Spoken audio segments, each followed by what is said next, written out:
Under the previous order, the leadership time is reserved. Under the previous order, the Senate will be in a period of morning business with senators permitted to speak therein for up to 10 minutes each.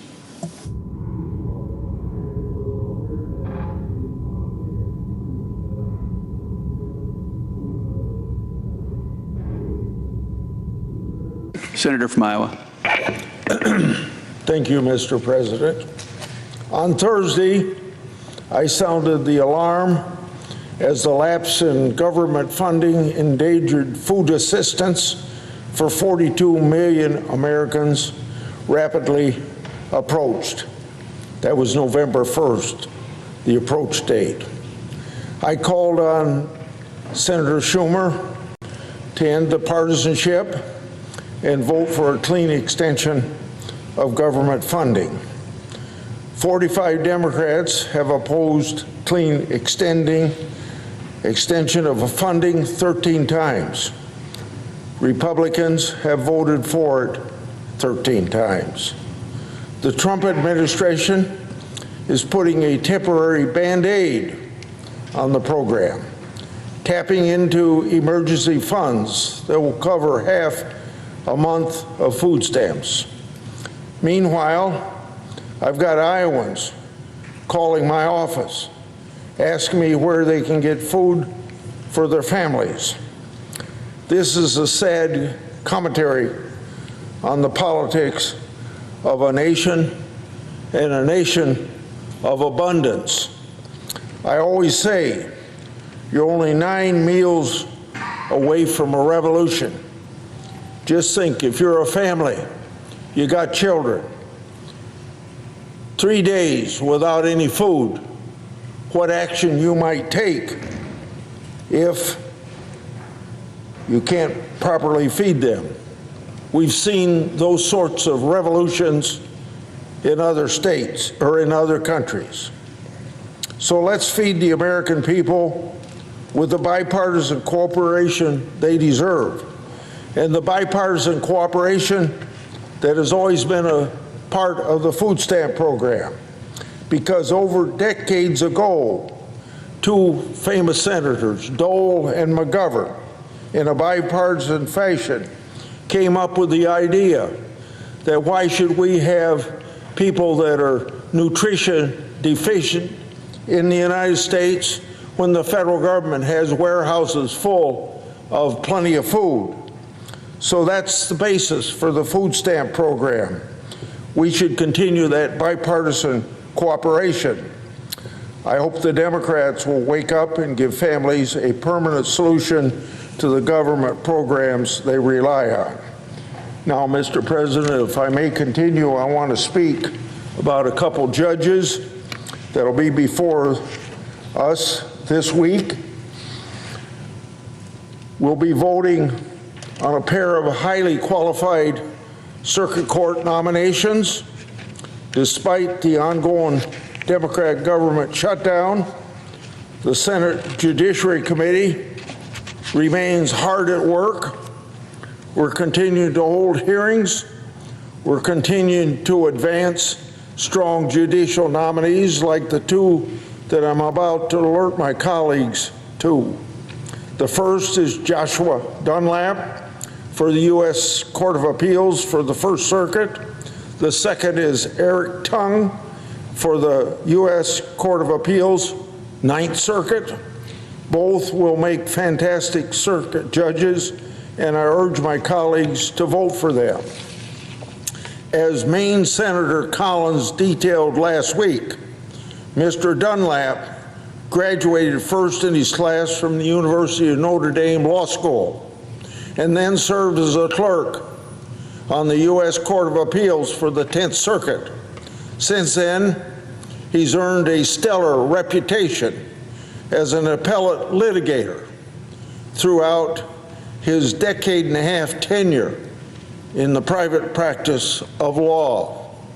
Mr. Dunlap noted during his confirmation hearing that, quote, Mainers, meaning residents of the state of Maine, I'll start that quote over again, Mainers are famously independent, end of quote. I'm confident that we can expect no less from him as a fair and impartial judge. Indeed, Mr. Dunlap's career demonstrates that he is a thoughtful and sharp lawyer committed to the rule of law, and is, in his own words, he believes, quote, the law should be available to all and applied fairly to every litigant, end of quote. For these reasons, he's earned widespread support, including from his law school, his co-clerks, and his law firm colleagues. I'm confident that Mr. Dunlap will make an outstanding judge on the First Circuit. I also trust he'll take great pride in serving his state and our nation. President Trump and Senator Collins made an outstanding choice in Mr. Dunlap. Eric Tung is another great selection. He completed his undergraduate degree at Yale and graduated with high honors at the University of Chicago School of Law. He clerked for Justice Scalia on the U.S. Supreme Court, and he also clerked for Justice Gorsuch, both during his tenure on the 10th Circuit and upon Justice Gorsuch's elevation to the U.S. Supreme Court. Mr. Tung was a Bristow Fellow in the Justice Department's Office of Solicitor General, where he worked on numerous cases before the nation's highest court.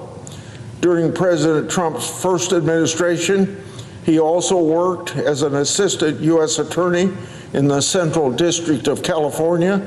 And as a federal prosecutor, Mr. Tung handled a broad array of criminal matters, including firearm offenses, drug trafficking, and fraud. In recent years, Mr. Tung has focused on civil litigation and appeals in private practice. He was appointed by the Chief Justice of the California Supreme Court to serve as the sole civil appellate practitioner on the Appellate Indigent Defense Oversight Advisory Committee. In every facet, Mr. Tung has been an outstanding appellate lawyer. Based on his stellar credentials and his stellar reputation, it's no surprise that his nomination is supported by his law firm colleagues and the various co-clerks that he's worked with at the 10th Circuit and the U.S. Supreme Court. Like Mr. Dunlap, I believe Mr. Tung will make a phenomenal judge and serve this nation honorably and with distinction. So, I encourage my colleagues to support both of these fine circuit court nominees. I yield the floor. I suggest the absence of a quorum. Without objection. Clerk will call the roll. Ms. Also Brooks.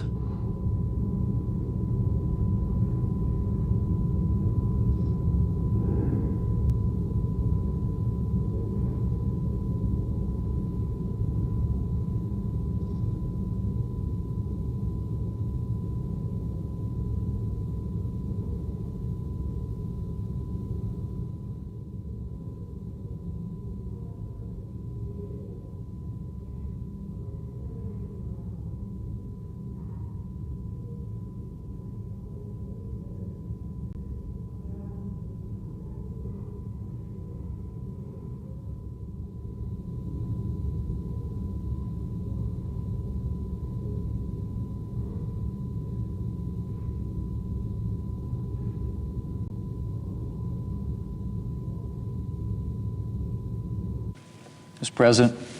Majority Leader. Mr. President, I ask unanimous consent the quorum call be suspended. Without objection. Mr. President, I move to proceed to calendar number 168, H.R. 5371. The clerk will report. Motion to proceed to calendar number 168, H.R. 5371, an act making continuing appropriations and extensions for fiscal year 2026 and for other purposes. Mr. President, it's November. November. It's been 5 weeks since Democrats shut down the government. And once again, we start this week by asking, is this the week that Democrats end their shutdown? Mr. President, I've said it before that there are no winners in a government shutdown. There are no winners, but there are plenty of losers. Chief among them is the American people. As the senior Democrat from Virginia said just last year, and I quote, "Shutdowns aren't victimless crimes," end quote.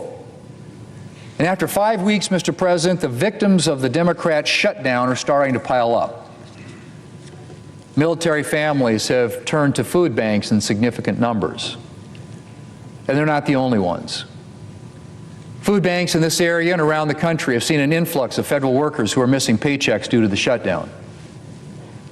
And things are set to get much worse, with SNAP running on limited emergency funds and its future uncertain. Thanks to Democrats, millions more Americans, millions, Mr. President, are now at risk of going hungry. And yet the Democrat shutdown marches on. And of course, letting Americans go hungry is just the beginning. Thanks to Democrats, Head Start programs are beginning to close. Housing assistance programs are at risk. Seniors and people in rural areas can't access telehealth services. National Guard training is on hold. Veterans programs are on pause. I'm sorry to say I could go on. Actually, I could go on for a while. Shutdowns have consequences, and the pain is being felt around the country. Mr. President, last week it seemed that Democrats were beginning to acknowledge that their shutdown is having consequences. We even heard Democrats express concern that Americans were suffering. But when they were given the chance to end all of that suffering, the vast majority of Democrats in this body were perfectly willing to prolong the shutdown and the American people's pain. The vast majority of Democrats voted once again against a clean continuing resolution, the only bill on offer that could end all this suffering literally in a matter of hours. It is the only bill in the Senate that would fix every single issue I just mentioned.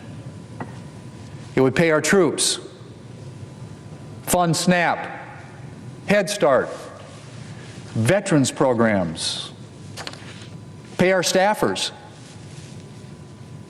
3 Democrat senators already support that clean continuing resolution, Mr. President. And the Democrat from Maine who supported the clean CR in the House said, and I quote, "There's a lot of important work to be done in Congress, none of which will be any easier if Mainers are suffering the harms of a government shutdown," end quote. The Teamsters Union and the American Federation of Government Employees, more traditionally allies of Democrats, to be frank, have called for Congress to spare the American people further pain and to pass the clean continuing resolution. And they're far from the only ones. Mr. President, it should not be this hard for a handful of Democrats to support a clean bill that simply reopens the government. It's a very straightforward proposition. It's a 24-page bill sitting right here at the Senate desk. Not a single new Republican policy, no partisan policy writers, nothing that Democrats haven't supported before on numerous occasions. It just reopens the government. And it's just 5 Democrat votes away from being sent to the President, who would sign it literally in a matter of hours. This bill is also the quickest way to get the two discussions, I should say, about health care. That is, if Democrats are serious about solving the Obamacare problem and not just interested in using it as a political issue. As I've said more times than I can count, Republicans are more than willing to have a health care discussion with Democrats. In fact, had Democrats voted to reopen the government last week, President Trump would be meeting with them this week. Unlike Democrats who want to continue papering over the unaffordability of Obamacare forevermore, Republicans have ideas for actually lowering health care costs. And lowering costs not just for Americans on Obamacare, but also for seniors, vulnerable Americans, and the majority of Americans who get their health care through their employers. And so we're ready and willing to have that discussion. But first, Democrats need to stop playing politics with people's lives and reopen the government. Mr. President, airline travel is snarled. Small businesses are suffering. Hundreds of thousands of Americans are working without pay. And now, 40 million Americans in need are at risk of losing their food stamps. So the question, Mr. President, is how long are Democrats going to continue this? Another month? 2? 3? How much suffering is enough for Democrats? Mr. President, the bill's sitting right there. We voted on it 14 times already. We'll get that opportunity to vote on it a 15th time tomorrow. And for the sake of the American people, let's hope that at least some Democrats can see their way to ending this and ending it soon. Mr. President, I yield the floor. I suggest the absence of a quorum. The clerk will call the roll. Ms. Alsoo-Brooks.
President. Senator from Texas. Mr. President, I'd ask unanimous consent to waive the mandatory quorum call with respect to the Tongue nomination. Without objection.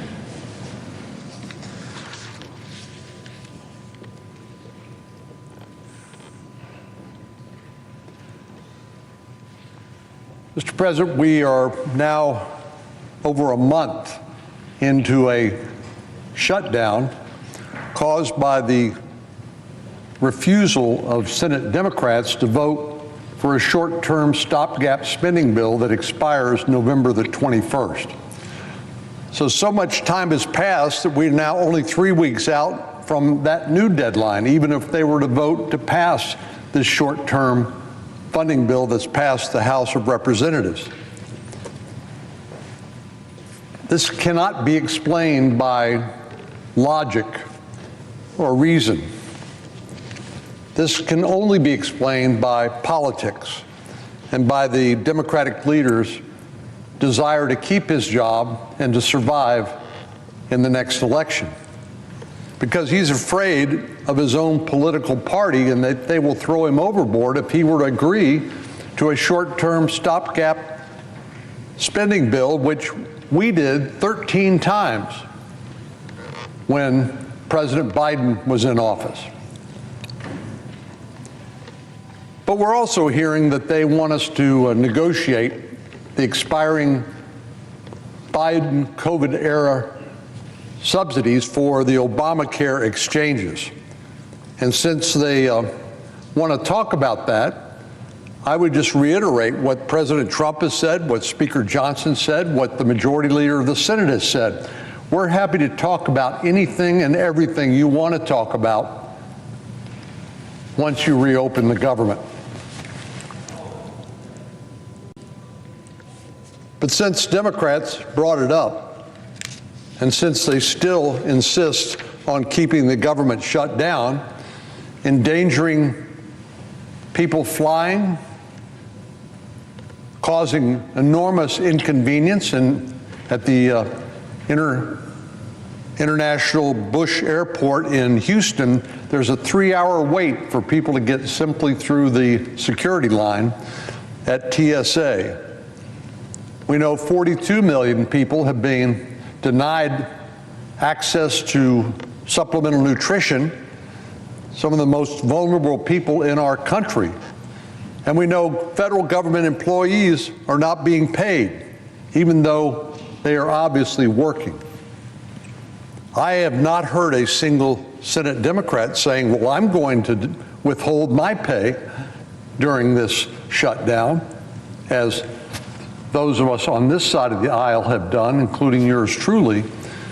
So presumably they'd continue to get paid while everybody else is not being paid, and why enormous numbers of the most vulnerable of our population who depend on supplemental nutrition for food on the table are being denied that relief, all because they are afraid to deal with the politics associated with simply passing a short-term stopgap spending bill. But they also say they want this conversation to be about health insurance. And since they want to talk about Obamacare, I figured I would oblige them. Now, we know health insurance rates have certainly continued to go up. The Wall Street Journal recently reported that the cost of a family health insurance plan in 2025 is nearly $27,000. If you're on one of the 16 million people on the Affordable Care Act exchanges, your premium is scheduled to go up 18% next year. 18%. At the same time, if you're on an employer-provided insurance plan, premiums will go up roughly 6 or 7%. 6 or 7% versus 18%. Well, there must be a good reason for that astronomical figure for the Obamacare plans, and I plan on mentioning a few reasons why that is so.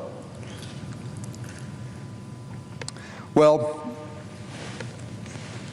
employers are paying for much of the health insurance premiums for their employees, but the increased cost eats away at the budget they have to pay wages and other benefits. So employee salaries will become stagnant as employers have to pay more each year for health insurance.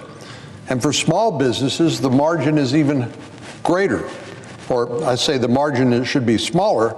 The increased cost of health care for their employees might mean they can't offer generous raises, or might mean they can't afford to hire as many people as they previously did. So clearly the rising cost of health care and health insurance is a problem for individuals and employers. But a fair question is, how did we get here? Well, the first place we have to look is Obamacare, popularly known as the Affordable Care Act. The fact of the matter is, it is the Unaffordable Care Act. When President Obama signed this highly controversial signature health care plan into policy, he promised that it would make health insurance affordable for the American people. In 2016, in a speech to students in Florida, President Obama said, "The Affordable Care Act has done what it was designed to do. It gave us affordable health care." Now, 15 years later, this claim has aged like spoiled milk. Since 2013, the year before Obamacare took effect, the average Obamacare enrollee faced a premium increase of 221%. That's since 2013 until today, 221% increase in the premium. This mind-boggling number is only for those who receive health coverage through the Affordable Care Act, which is, of course, as I indicate, a misnomer for the ages. Those who receive their coverage through their employer-sponsored plan were not affected by these premium hikes. As I mentioned, the Wall Street Journal said their premiums will go up roughly 6 to 7%. From 2013 to 2019, individuals buying health insurance on the private market faced 143% increases in their health care premiums. And this number does not account for all the Americans who kept their plans but faced increased premiums or less comprehensive coverage. President Obama knew, but he refused to say, that for many people, even though this new health care law claimed to make health care affordable, it did just the opposite. So what did he do? He tried to shift the blame. The claim that the Unaffordable Care Act would make health care affordable was far from President Obama's only broken promise. In a quip that was later described by a political fact-checking site as the lie of the year for 2013, President Obama said that, quote, "If you like your health care plan, you can keep it." 2013, a political fact-checking site called that the lie of the year. But we know how the story has ended. By the fall of 2013, 4 million Americans received letters informing them that their then existing health care plan would be canceled.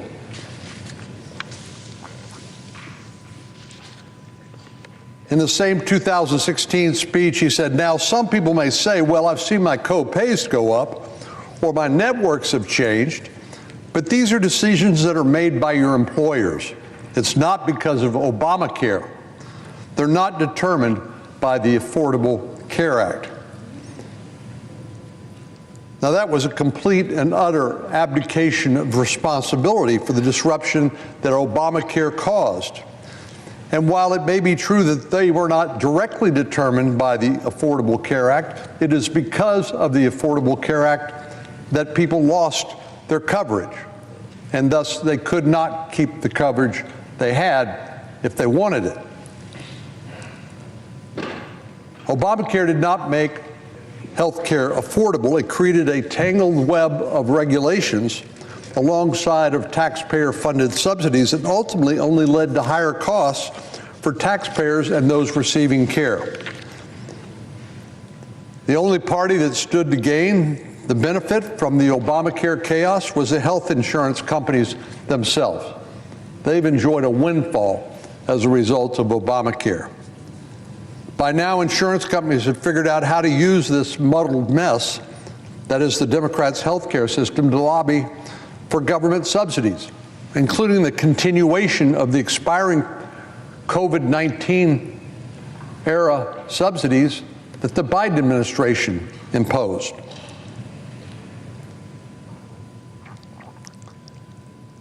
They knew that Democrats would not want to be responsible for the increased premiums and lower coverage, so they threatened premium increases while lobbying Congress to give these insurance companies even more money in the form of enhanced subsidies. In 2025 alone, U.S. government health care subsidies paid directly to insurance companies totaled more than $130 billion. That's your tax dollars paid to insurance companies, $130 billion. in 2025 alone.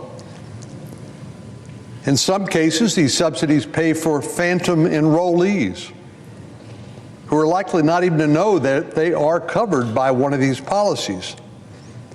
In 2024, there were approximately 12 million Affordable Care Act Marketplace enrollees who made zero medical claims, a highly unusual circumstance. 12 million, no claims. Roughly 40% of those fully subsidized by the Biden-era COVID credits made zero claims, meaning that these insurance companies received these very generous subsidies but incurred zero costs. Since 2021, the cost taxpayers have incurred to subsidize Obamacare plans has increased a staggering 150%. And many of the ones on these policies are far from the most vulnerable in our population. In 2021, when the Democrats lifted the cap on these subsidies, removing the income eligibility limit, households earning upwards of $500,000 were made eligible for taxpayer-subsidized plans. So you tell me why taxpayers should have to subsidize somebody who makes $500,000 a year and buy their health insurance policy for them. These increasingly expanded subsidies for high earners proves a point that was perhaps the only promise that Obamacare actually kept, that the Affordable Care Act was just the first step toward a taxpayer-funded health care system, a single-payer system. Back in 2016, President Obama compared his signature law to a starter home that would later be upgraded into one that would be much bigger. But based on the way the law actually worked, it's clear that expanding it is not going to make people better off, just the contrary. So here we are in 2026, and what happened? Are we living in a utopia where health care is free or suddenly affordable? Well, just the opposite. Health care is now more expensive than ever, with analysts warning that increased costs will continue to eat away at workers' paychecks. Millions of Americans have faced cancellations of their private insurance plans, while many more are facing devastating premium increases. And then there are the insurance companies who've reaped hundreds of billions of dollars in taxpayer subsidies while continuing to raise premiums on patients. I think it's safe to say, Madam President, that Obamacare was a golden promise that turned out to be almost entirely false. So when we look for a solution to rising health care costs, we should be wary of listening to the same people who sold us Obamacare on false premises, and not trust those who would prefer we continue to prop up a failed system that enriches insurance companies while leaving Americans to pick up the pieces. Madam President, I yield the floor, and I would note the absence of a quorum. The clerk will call the roll. Ms. Osterbrooks.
Without objection.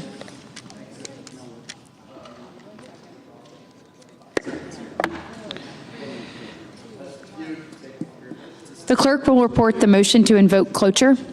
Cloture motion. We, the undersigned senators, in accordance with the provisions of Rule 22 of the Standing Rules of the Senate, do hereby move to bring to a close debate on the nomination of Eric Chun-Yi Tung of California to be United States Circuit Judge for the Ninth Circuit, signed by 17 senators. By unanimous consent, the mandatory quorum call has been waived. The question is it the sense of the Senate that the debate on the nomination of Eric Chun-Yi Tung of California to be United States Circuit Judge for the Ninth Circuit shall be brought to a close? The yeas and nays are mandatory under the rule. The clerk will call the roll. Ms. Also Brooks, Ms. Baldwin, Mr. Banks, Mr. Barrasso, Mr. Bennett, Mrs. Blackburn, Mr. Blumenthal, Ms. Blunt Rochester, Mr. Booker, Mr. Bozeman.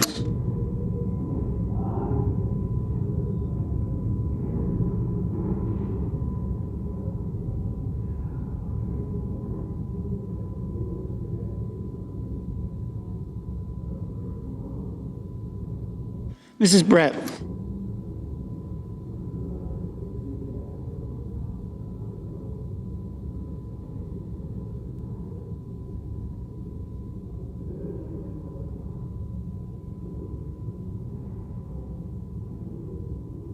Mr. Budd.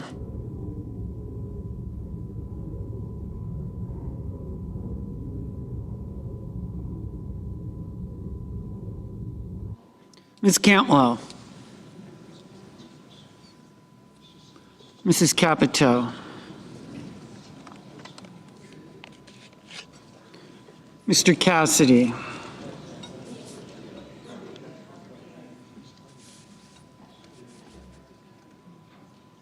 Ms. Collins.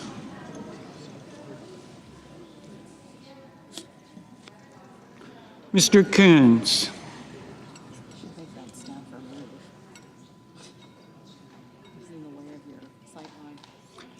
Mr. Cornyn.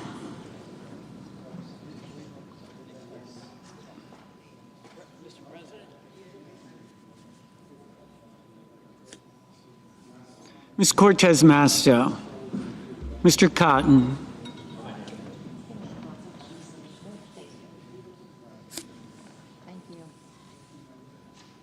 Mr. Kramer. Mr. Crapo. Mr. Cruz. Mr. Curtis.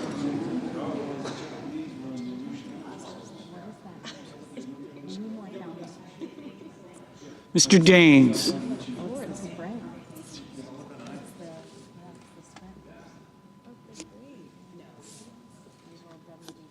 Ms. Duckworth. Mr. Durbin. Ms. Ernst.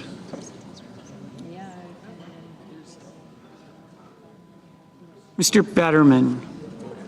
Mrs. Fisher. Mr. Gallego. Mrs. Gillibrand.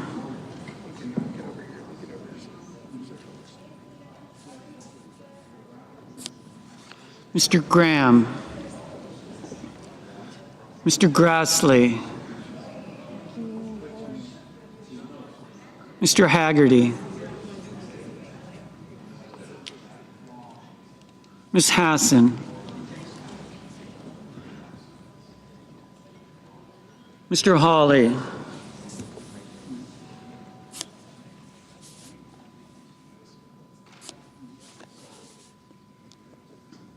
Mr. Heinrich. Mr. Hickenlooper.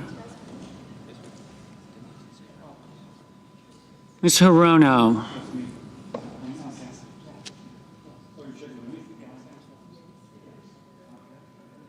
Mr. Hoven. Mr. Husted.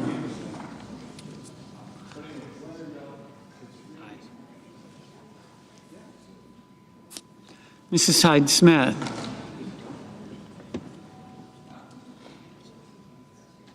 Mr. Johnson. Mr. Justice, Mr. Kane, Mr. Kelly, Mr. Kennedy,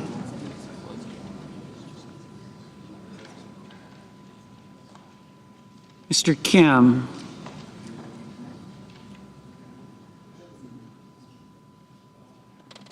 Mr. King, Ms. Klobuchar,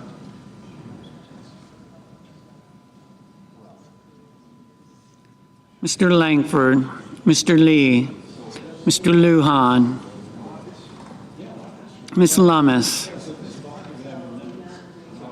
Mr. Markey, Mr. Marshall, Mr. McConnell,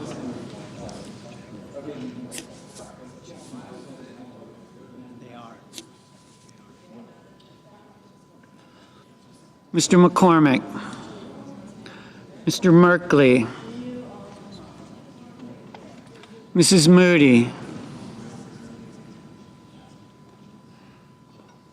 Mr. Moran, Mr. Moreno, Mr. Mullen, Ms. Murkowski, Mr. Murphy, Mrs. Murray, Mr. Ossoff, Mr. Padilla, Mr. Paul, Mr. Peters, Mr. Reed, Mr. Ricketts, Mr. Risch, Ms. Rosen, Mr. Rounds, Mr. Sanders, Mr. Schatz, Mr. Schiff, Mr. Schmidt, Mr. Schumer, Mr. Scott of Florida, Mr. Scott of South Carolina,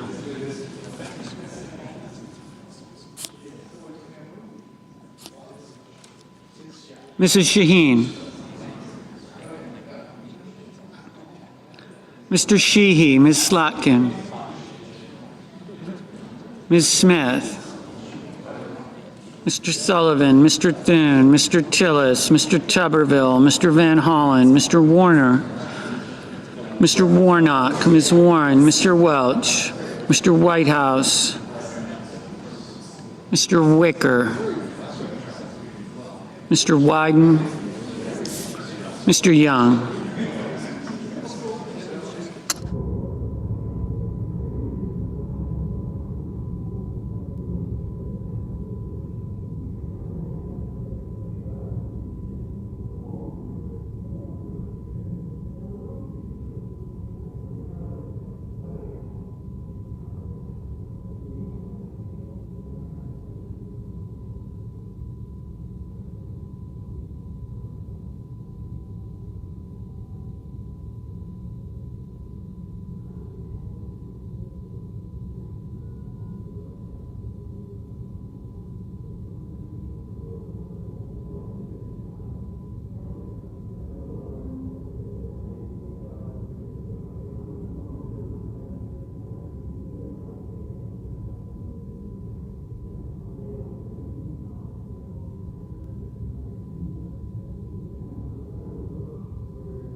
Senators voting in the affirmative: Bozeman, Cassidy, Kramer, Crapo, Ernst, Fisher, Graham, Grassley, Haggerty, Husted, Hyde-Smith, Johnson, Justice, Marshall, Paul, Sullivan, Tuberville, Wicker.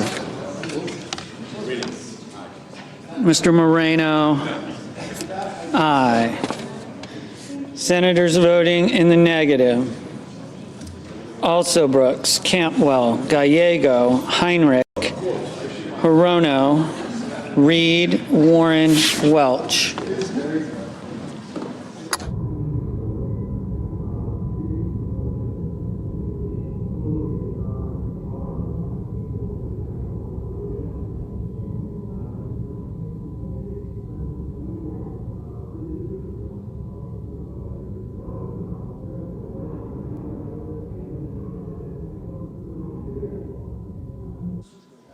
Mr. Sheehy, aye.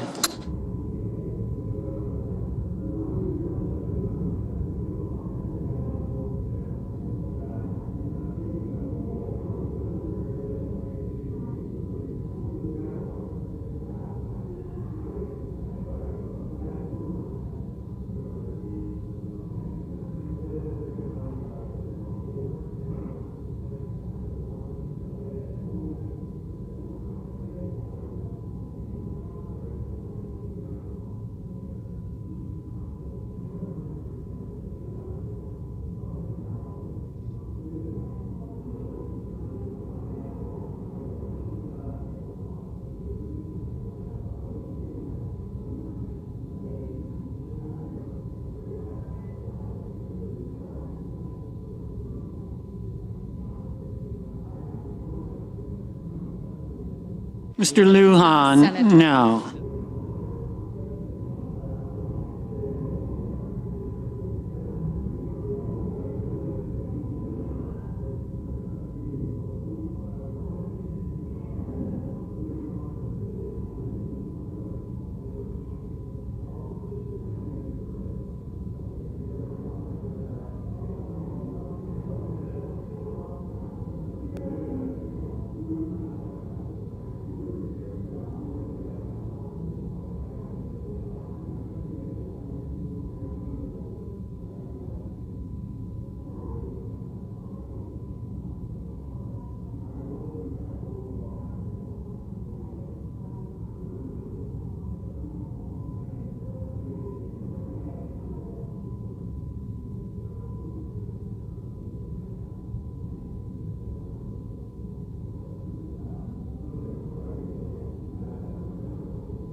Mr. Schiff, no.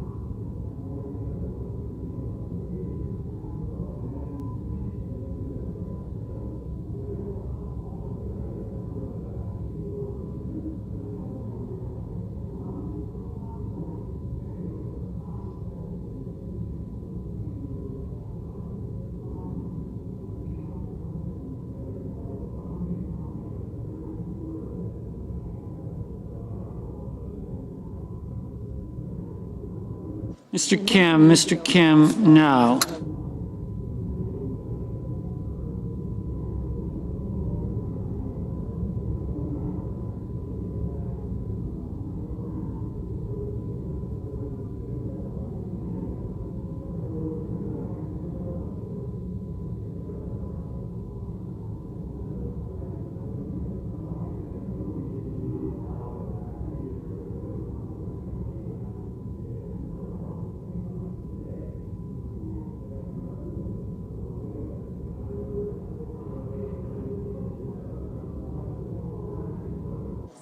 Ms. Smith, Ms. Smith, And so it did hit. no.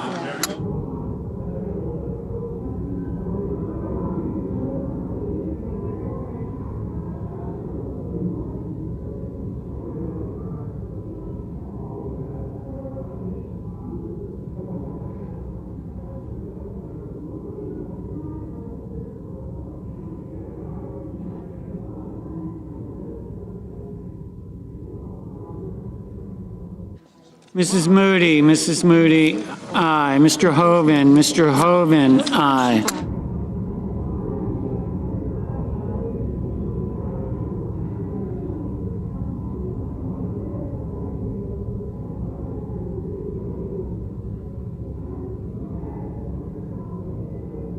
Mr. Merkley, no.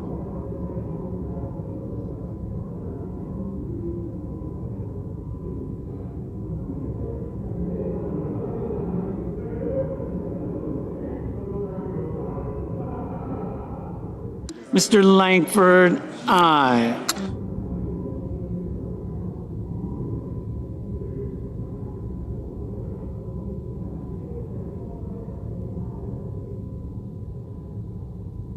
Mr. Hickenlooper, no.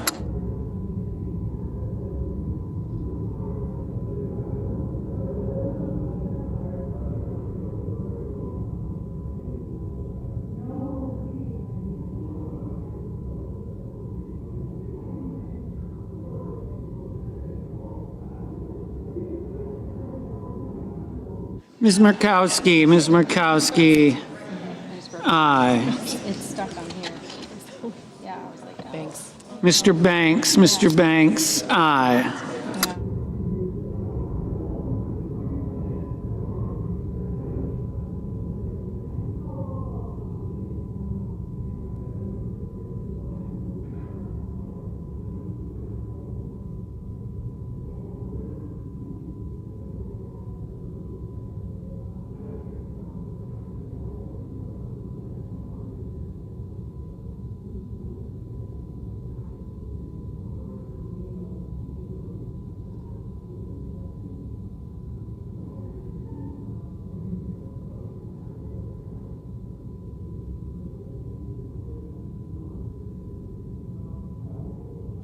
Mr.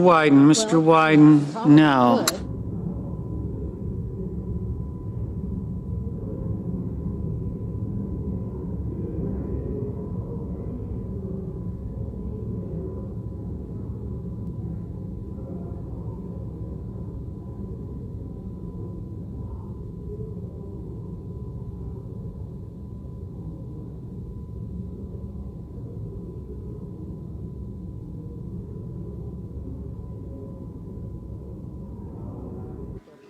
Ms. Collins, aye. Ms. Lummis, aye.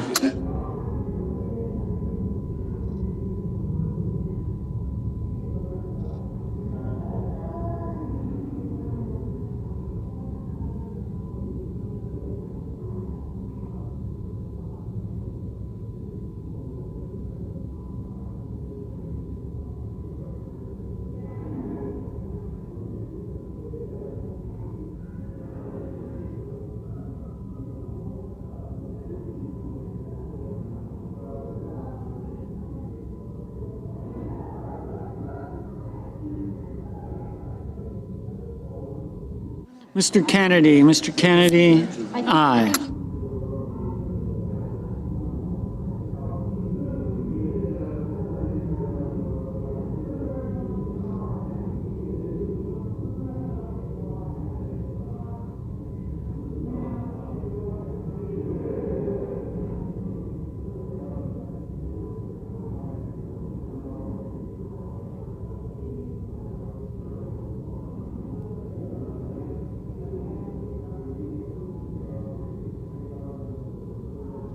Mr.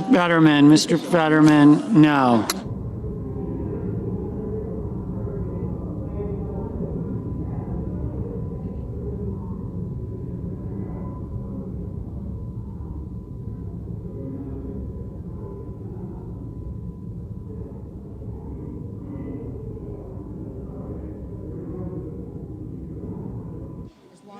Mr. Padilla, no.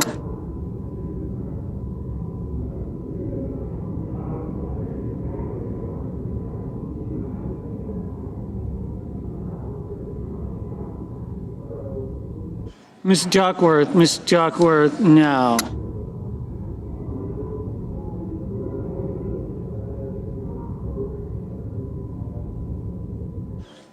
Mr.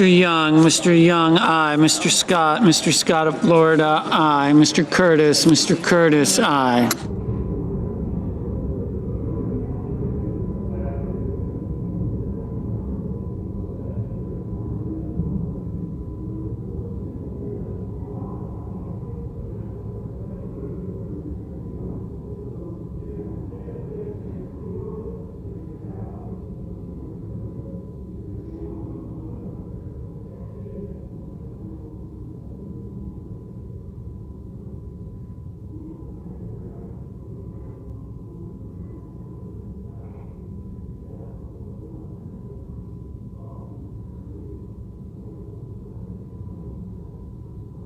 Mr. Kane, no.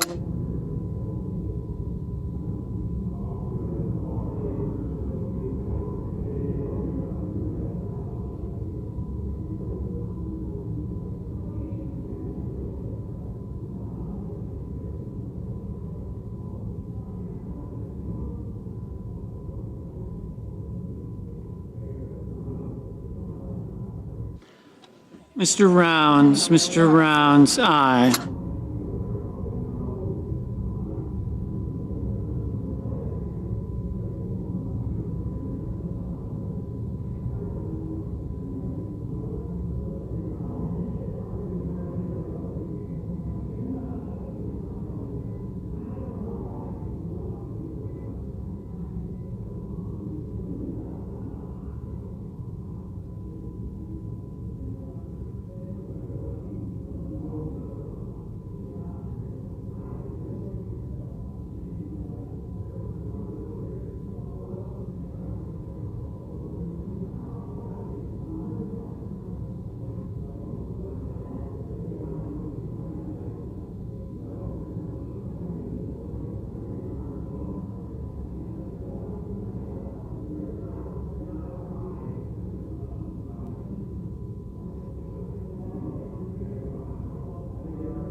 Mr. Budd, aye.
Mr. Bennett, no.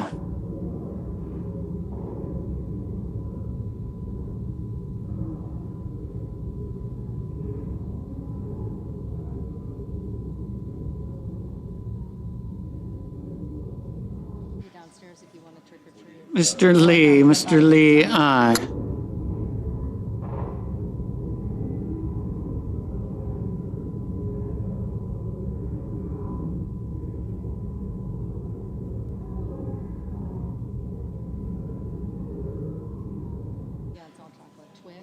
Mr. Ricketts, aye. Ms. Cortez Masto, no.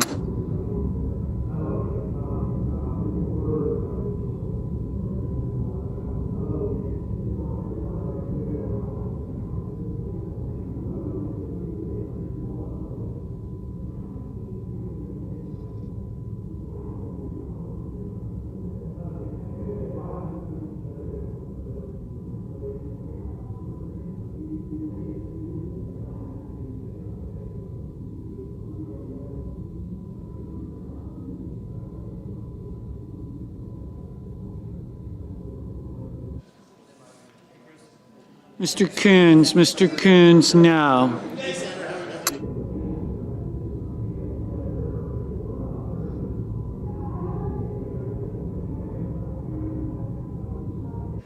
Mrs. Britt, aye. Mr. Moran, aye. Mr. McCormick, aye. Mrs. Blackburn, aye. Mr. Mullen, aye.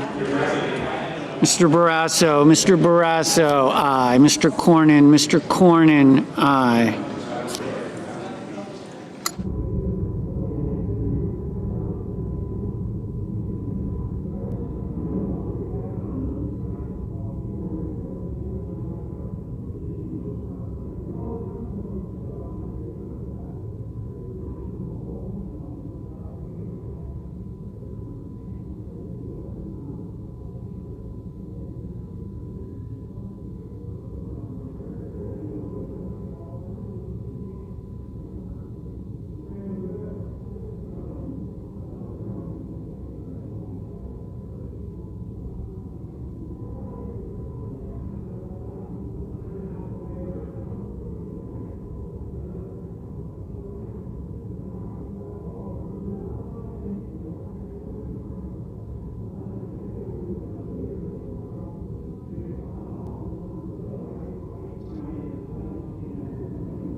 Mr. Daines, aye.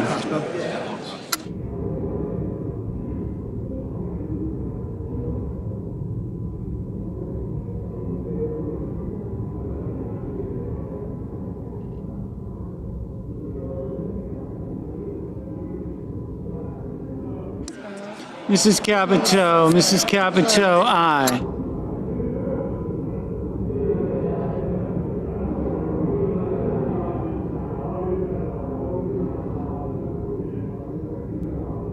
Mr. Scott of South Carolina, aye.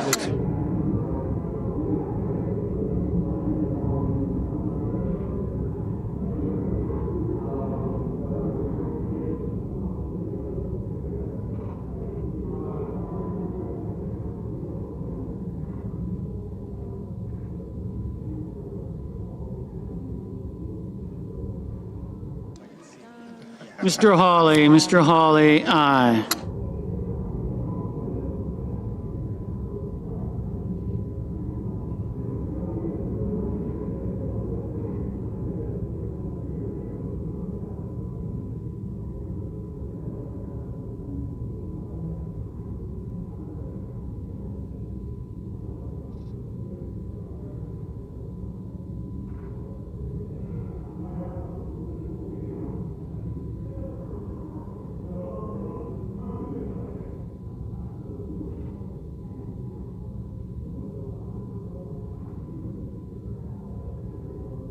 Mr. Thune, aye.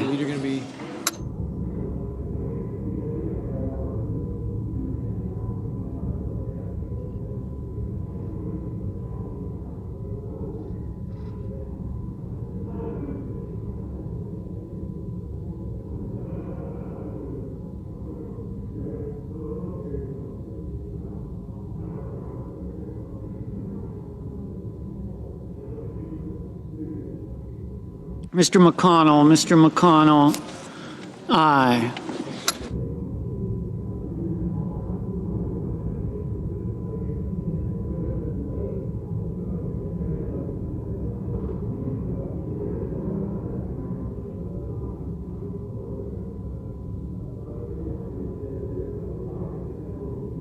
Mr. Warnock, no.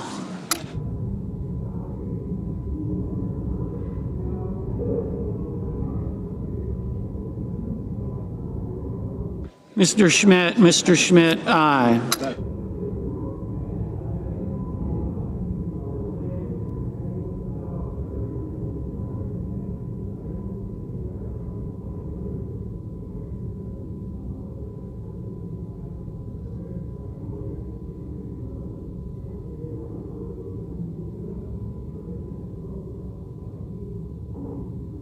Mr. Risch, aye. Ms. Slotkin, no.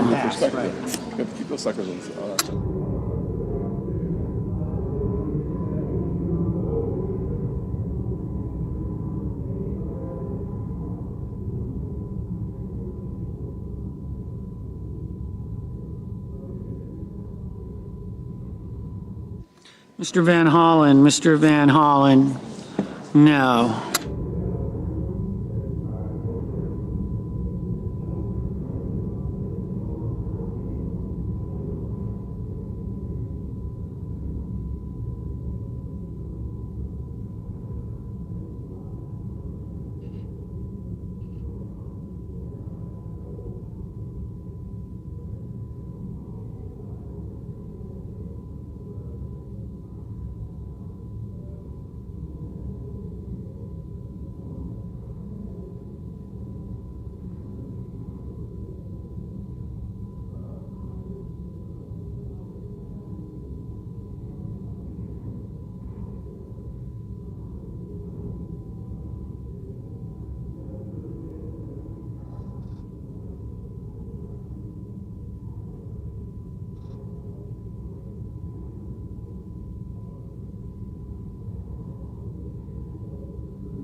Ms. Blunt Rochester, no.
Ms. Rosen, no. Mr. Peters, no. Mr. Kelly, no.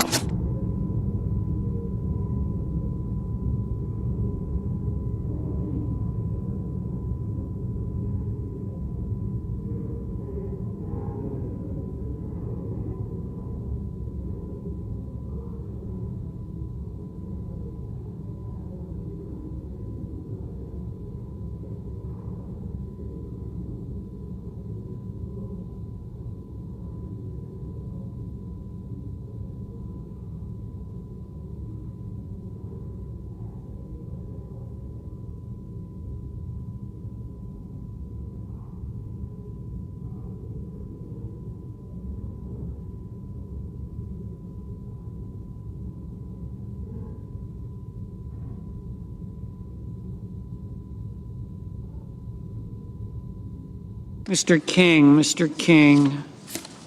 no.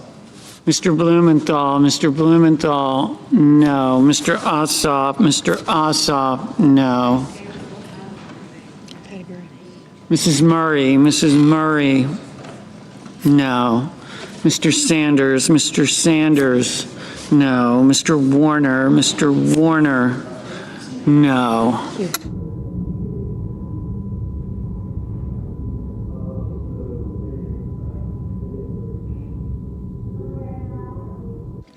Mrs. Gillibrand, no. Mr. Durbin, no.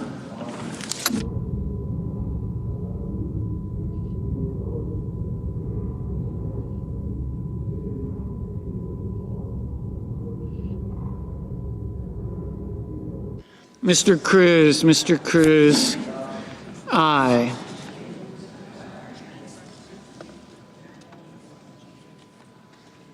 Ms. Baldwin, no. Mr. Murphy, no.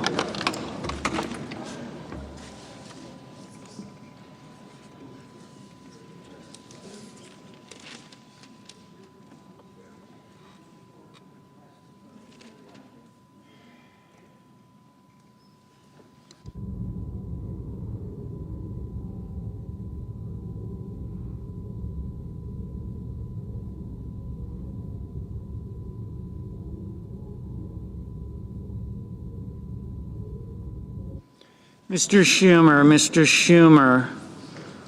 no.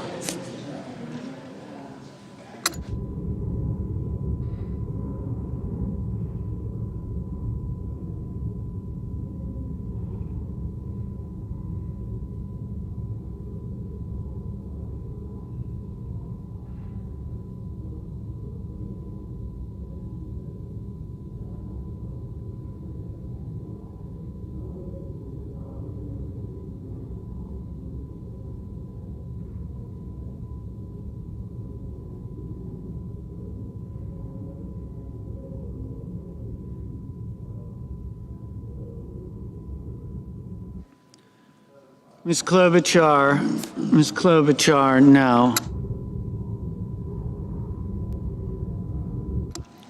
Ms. Hassan, no.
Mrs. Shaheen, no. Mr. Whitehouse, no.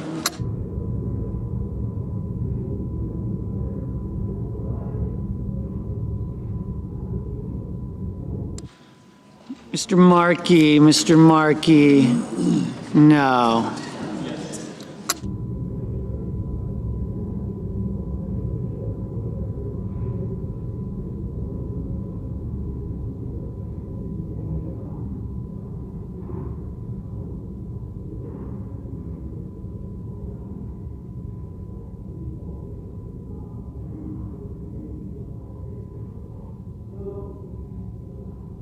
Mr. Schatz, no.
On this vote, the yeas are 51, the nays are 46, and the motion is agreed to.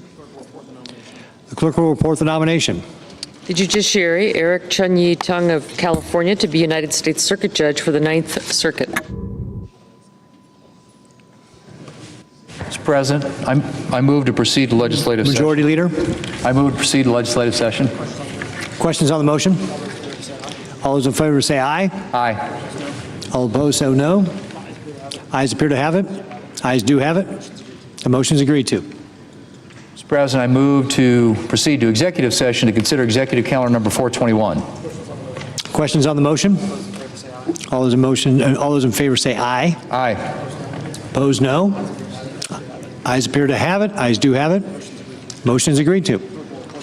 Clerk will report the nomination. Nomination, Department of State, Caleb Orr of Texas to be an Assistant Secretary. Mr. President, I sent a cloture motion to the desk. Clerk will report.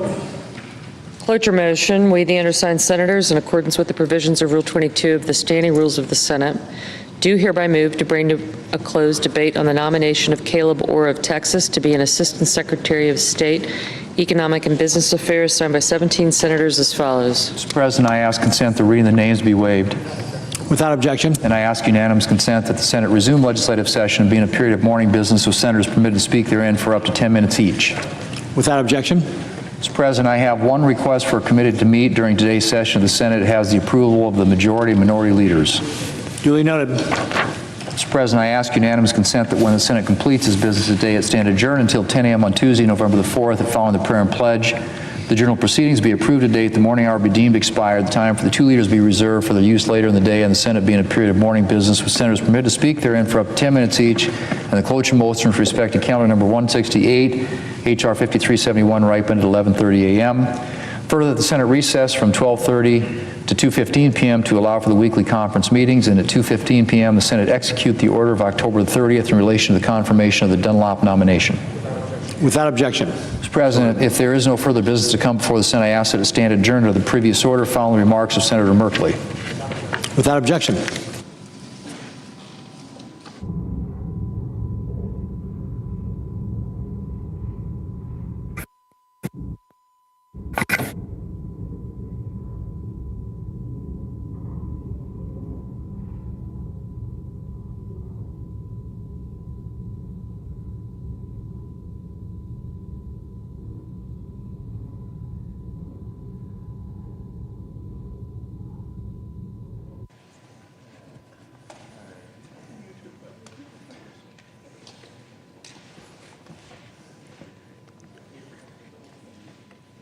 Mr. President, Senator from Oregon.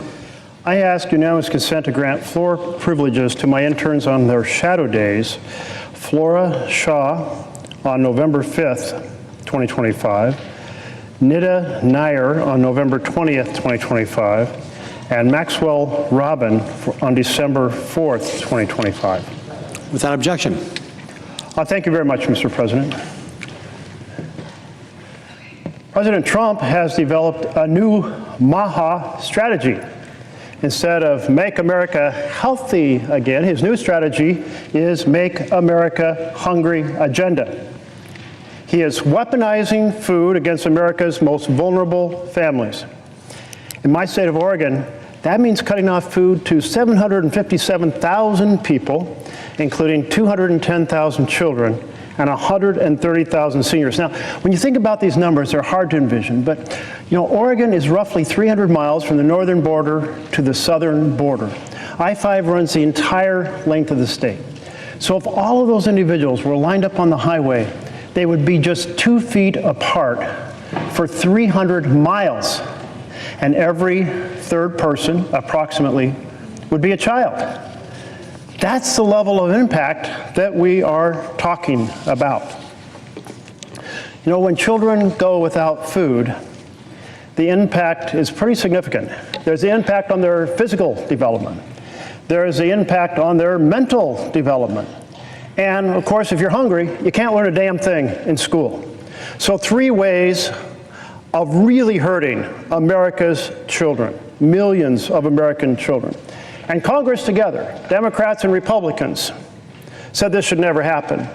The House and the Senate together said this should never happen. So together we created 2 tools. The first tool is a SNAP contingency fund, meant to ensure that families can keep putting food on the table. And the second tool is interchange authority that allows the Secretary of Agriculture to use tariff funds to supplement the contingency fund. Back in September, USDA's, U.S. Department of Agriculture's website, noted that it planned to use the contingency funds in order to make sure that SNAP was delivered in November. But then in October, last month, it deleted that language, and the president said, "My hands are tied. America's most vulnerable families must go hungry." Well, now, we know that the administration certainly was well aware of the contingency fund because it was on their website. And we know that the Department of Agriculture is well aware of its ability to use the interchange to transfer funds from a program that would enable it to provide the full SNAP benefits in the month of November. In fact, it's just used this interchange recently in both October and November for the WIC program. Right now, Section 32 funds, there's $23 billion in there. So just 1/5 of those funds would enable the full November SNAP funds to be distributed. Last week, I saw a speech by Mike Johnson, the Speaker of the House, on television. And he was saying that Republicans are not going to provide SNAP funds because it would reduce pressure on Democrats to reopen the government. In other words, Mr. President, the Speaker of the House was saying that America's families, most vulnerable families, the health and welfare of the children, the seniors, most vulnerable adults, that they're just bargaining chips. Well, let me tell you, our vulnerable families are not bargaining chips. Basic food for children is not a bargaining chip. So we're here to say, hell no. It is not acceptable to use children and the most vulnerable as bargaining chips. That's why 25 states and the District of Columbia filed a suit to the U.S. Department of Agriculture to say that it's illegal to stop funding SNAP. And on Friday of last week, 2 judges agreed in 2 different jurisdictions, in Massachusetts and in Rhode Island, and they said to the Trump administration, you must proceed to fund SNAP. The contingency fund is there for that purpose, and you have other funds to enable through the interchange to provide the full amount in November. Both are needed because there's about $4.65 billion, we're told, left in the contingency fund. But SNAP in a single month can be $8 to $9 billion. So that second tool is essential. And again, there's $23 billion in there waiting to be used. So there is absolutely no reason not to fund the full SNAP benefits for the month of November. But then the administration responded to the court and they said, we're not going to do it. We'll use the contingency funds, but we're not going to use the interchange authority. We cannot fund, we choose not to fund the full benefits for November. Well, this results in 2 problems. The first is that instead of about $6 a day, which is the standard average SNAP benefit, it'll be about $3 a day. Well, $3 a day isn't very much to feed any member of a family. But there's a second problem that's even worse. And this problem is that the U.S. Department of Agriculture said in a court document filed today, and I have it right here, ask unanimous consent that this court document may be part of the official record, Mr. President. Thank you so much. This court document was filed today by Patrick Penn. He is the Deputy Undersecretary for Food, Nutrition, and Consumer Services at the Department of Agriculture. And he says, quote, USDA's understanding is that the system changes states must implement to provide the reduced benefit amount will take from a few weeks to up to several months. So here's the situation. The court said, fund SNAP and do it right away. Today, the administration filed this document saying it will take weeks to months because they're choosing to fund only half and everything has to be reprogrammed in the computer system to make that happen at the federal level and for most states. That is not an acceptable strategy. That's going back to saying people are not going to get SNAP benefits in November. You know, this resolution that I have tonight, it's very simple and expresses a number of thoughts that I've heard from both sides of the aisle. It is a sense of the Senate that the Trump administration is obligated to fund SNAP through the use of the contingency fund. And the courts have made that very clear. Second, the administration has the authority in the funds to finance SNAP through the month of November, which we know because they have both the contingency fund and they have the interchange fund. And third, exercising this power is extremely important to the health and wellness of families experiencing hunger, including about 16 million children, 8 million seniors, 4 million people with disabilities, and about 1.2 million veterans. And finally, the administration should exercise its legal authority to fund SNAP in November. Pretty simple, pretty straightforward. Mr. President, children, seniors, the disabled, the veterans, our most vulnerable family, they are not bargaining chips. It is simply wrong to treat them as bargaining chips. It's wrong to adopt a position in which they will not even get funded in November after the courts have said fund it.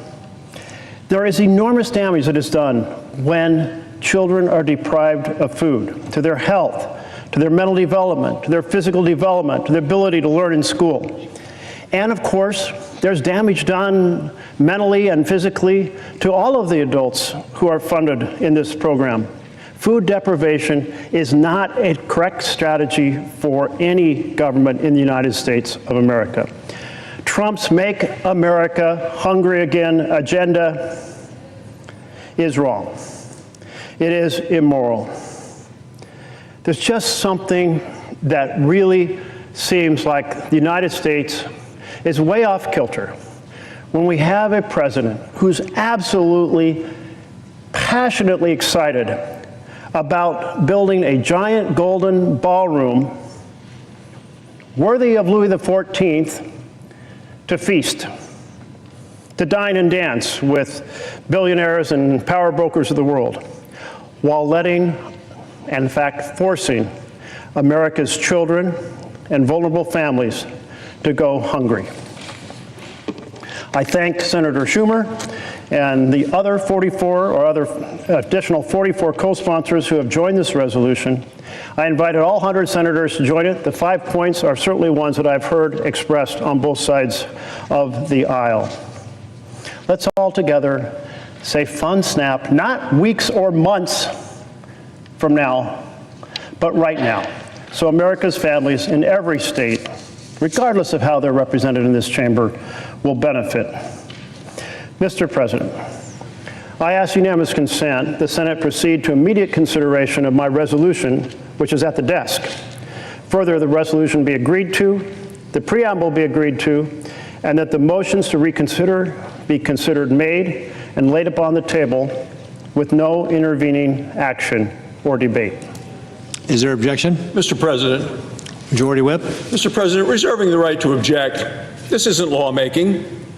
This is a political stunt by the Democrats.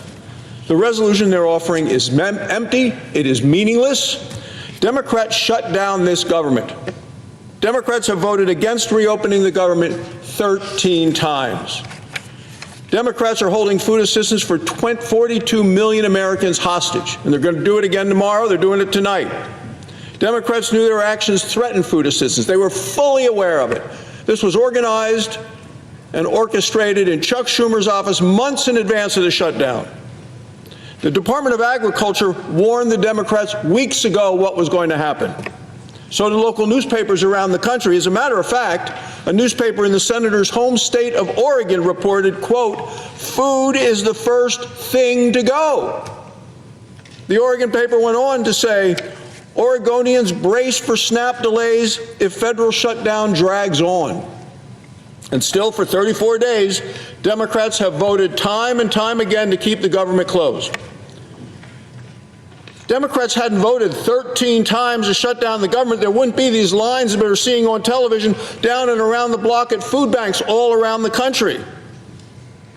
The senator from Oregon just talked about using children, using people as pawns, as political pawns. Well, that's exactly what the Democrat whip in the House had said. Said, of course there's going to be suffering. Said it gives them leverage. Senators in this body, Democrats, have said exactly the same thing. The Democrats have continued to use people as pawns for political purposes, and it's wrong. It has to stop. If Democrats really wanted to help struggling families, they'd stop blocking a clean continuing resolution. The shutdown ends when Democrats end their dangerous political games. And it is a dangerous political game, and even the Washington Post has pointed that out. Want to end the food assistance cliff? It's easy. Pass the clean bipartisan continuing resolution. Democrats should vote for it immediately. Until then, Mr. President, the Schumer shutdown is going to continue to hurt struggling families. Therefore, Mr. President, I object. The objection is heard. Mr. President, Senator from Oregon. I had really hoped that given the 5 basic planks of this resolution, which have been expressed on both sides of the aisle, that we could have something other than arguments that sound like, I don't know, moldy bread, stale cheese, arguments we've heard time and time again about a shutdown. But you know, my resolution and my remarks tonight didn't even mention a shutdown. And why is that? Because the shutdown is irrelevant as to whether or not the November SNAP payments are made. We have a contingency fund for that purpose. We created, Democrats and Republicans together, interchange authority for that purpose. There are more than $23 billion sitting in that interchange fund, Section 32, tariff funded. The money is there. The legal authority is there. And this resolution simply says that failing to provide SNAP benefits hurts millions of people and encourages the president to do what the courts asked him to do, told him to do last Friday, to provide the funds. But the administration sneered at the court. They said, we're going to adopt a strategy in which the funds may not get to people for weeks or months, because we're going to do it in a fashion that requires a reprogramming of computers across America. Really? There's only one desk that has the power to immediately make these funds available, and that's the desk in the Oval Office. Shouldn't we, representing the people in each of our states, come together in a bipartisan fashion to say that depriving people of food, the most vulnerable families of food across America, is simply wrong? Mr. President, and I'm speaking to Mr. President Trump, President Trump, you have the authority, you have the funds, you have the responsibility. Make America Hungry agenda, your agenda of starving children and vulnerable families is wrong. Surely, that's something both Democrats and Republicans can agree on. Let's keep pressing for the president to get those funds to America's vulnerable families immediately. Thank you, Mr. President.